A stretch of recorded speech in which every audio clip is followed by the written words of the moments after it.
Guys, ito yung susunod na pupuntahan natin, destination. Beachside camping. So nakita ko na to sa vlog ng ibang mga Australiano. Nakita ko na siya. So tatry lang natin dito magpasyal para susunod dito naman tayo magka-camp. So tuturo ko lang sa inyo. Siguro sana masamahan ulit tayo ni Ma'am Noemi, no? Susunod na tawagan natin sana available para makasama.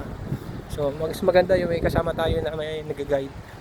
So mas masaya pag may kasama tayong babae rin, kasi pag puro lalaki nakakabatok na. Iba naman na ibang klaseng vlog naman. May kasama naman tayo na malakas ang katawan, strong, yung adrenaline niya talagang grabe. Natalo kami doon.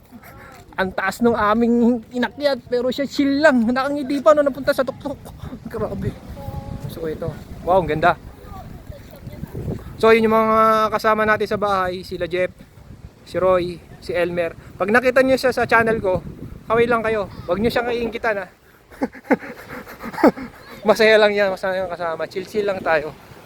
So dito, okay dito maganda siguro itayo. Magandang itayo dito yung yung camping tent natin dito sa lugar na to.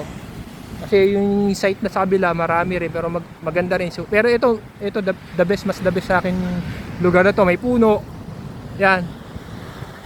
Maganda. Inikot ko lang kayo para sa susunod alam niyo na kung saan tayo ulit magka-camp o saan tayo destinasyon na Ito yung lugar na ating kakampingan.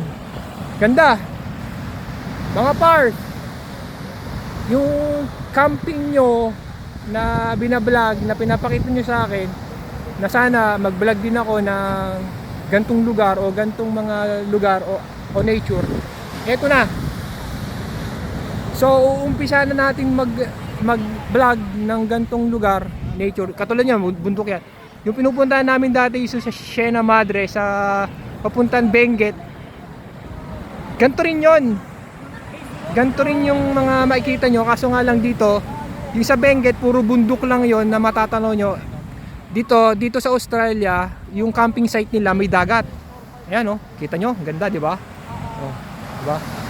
Dito yung lugar na to, dito natin tatayo yung tent natin. So kasama natin si Ma'am Noemi.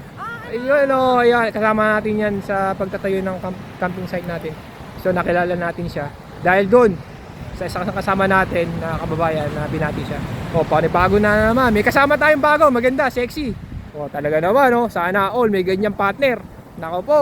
Sige, susunod, abangan nyo. Hanggang dito na lang. Pinakita ko lang yung latest na pupunta na sa susunod destination. Bye guys. Mga par, eto na. Nandito na ako. Magsisimula na yung adventure ko dito sa Australia. Sana maging enjoy at maging masaya tayong lahat. Bye!